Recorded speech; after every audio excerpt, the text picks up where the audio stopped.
A lesson learned.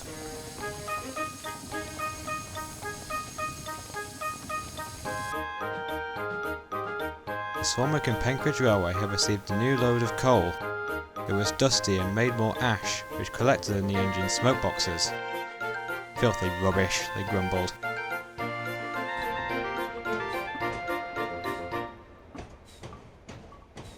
One evening, Sam came back to the shed, wheezing dreadfully.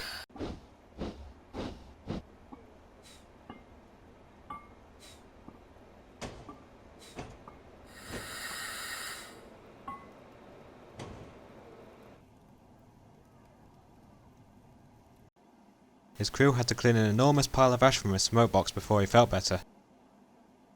Alex, Sammy and Reese were in the shed with him. "I can't wait till the new batch of coal arrives," Sam groaned. "Look on the bright side," said Alex. "We could be running on briquettes."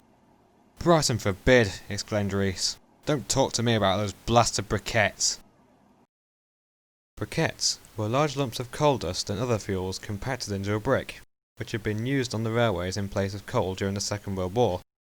They would crumble easily and pick up a powdery dust, which got everywhere.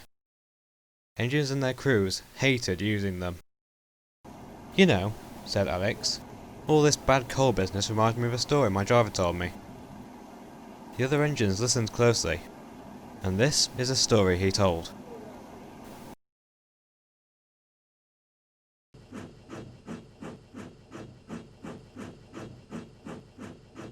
Not long ago, on the west coast of England, a line time forgot was rising from the ashes. The locals called it the Southport Line.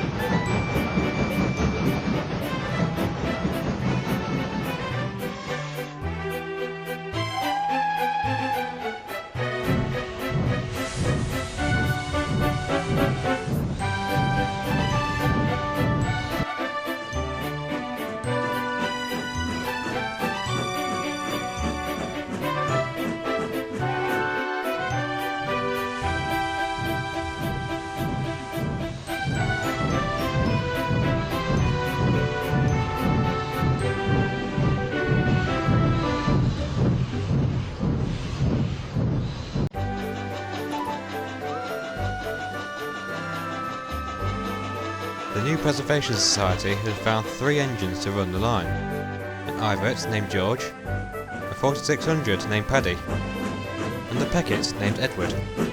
He was on loan from the Buckinghamshire Railway Centre and settled in well with George and Paddy. He was a nice engine, but was known for losing his temper.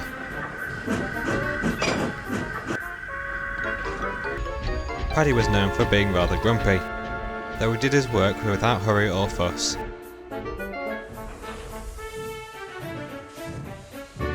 George was the youngest of the 3. He was a humble sort, but still had a lot to learn.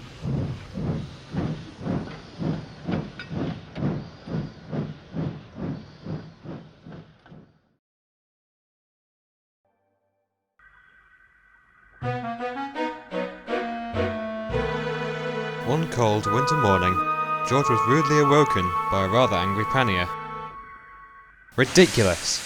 exclaimed Paddy. "We've burnt coal from the southern region that was better than this." "I know," agreed Edward. "Once when I worked at that biscuit factory, the coal was so bad I set a crate of digestives on fire. I felt like a right jammy dodger." George laughed. It was always fun listening to the older engines debating. Just then his crew arrived to start work. "Come on, George," said the driver. "There's work to do."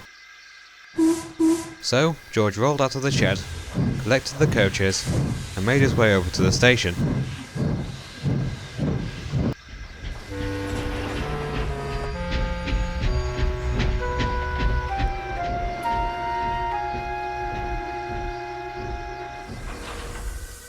As they waited, the fireman stoked George's fire, ready for the journey. Thick, black smoke rose from George's funnel. He began to cough badly as the soot and ash made his smoke box itch.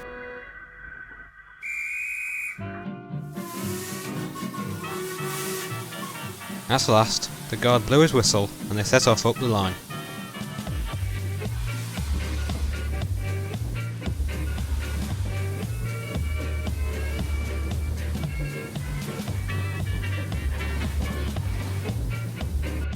George was having a terrible run. His fire was weak and his tubes were getting blocked already.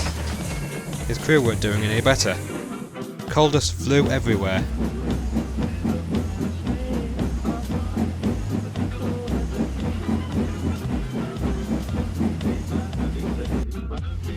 By the time George made it to the end of the line, he was very tired, very dirty, and very cross.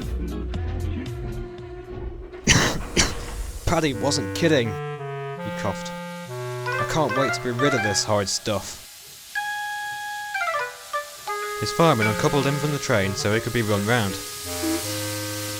Now if there's one thing George dislikes most, it's running tender first. Normally he can tolerate it, but this along with the bad coal was making him lose his focus.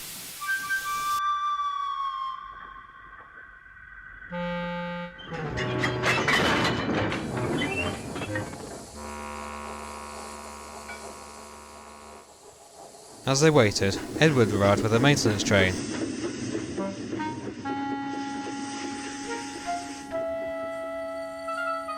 How are you and the coal getting along? He teased. Like a house on fire, George said sarcastically. He just wanted to get home so he could have his smoke box cleaned out.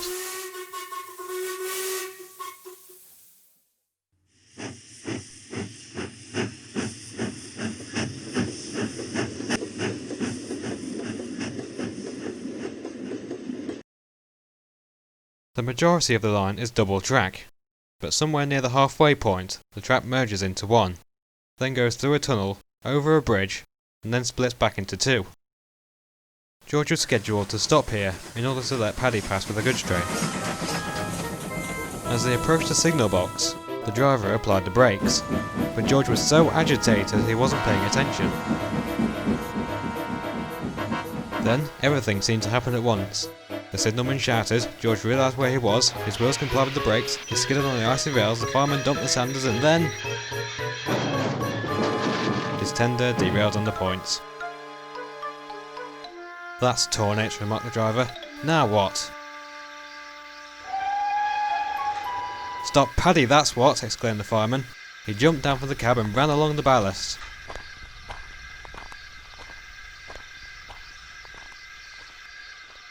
Thankfully, Paddy's driver saw the fireman and quickly brought the train to a controlled stop.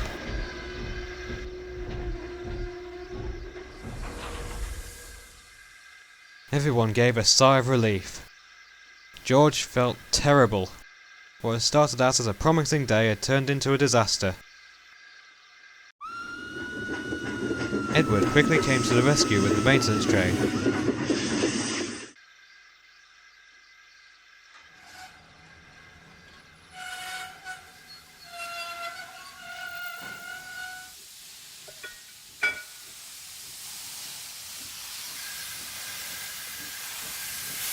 First he took the passengers back to the station. By the time he returned, the volunteers had lifted George's tender up on jacks.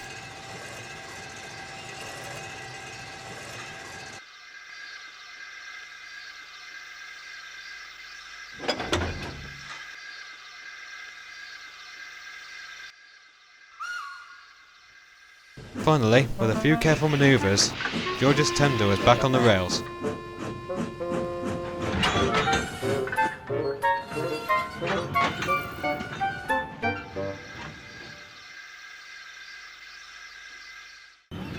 Once Edward had moved George and the maintenance train out of the way, Paddy was able to proceed. To say he was annoyed by the delay would be an understatement.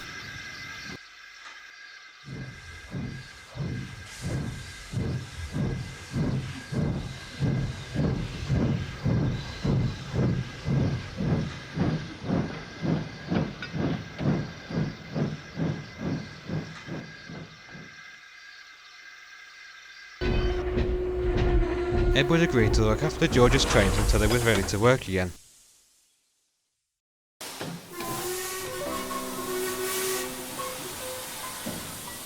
Once George had been inspected for damage, we rolled quietly back to the shed with a lot to think about.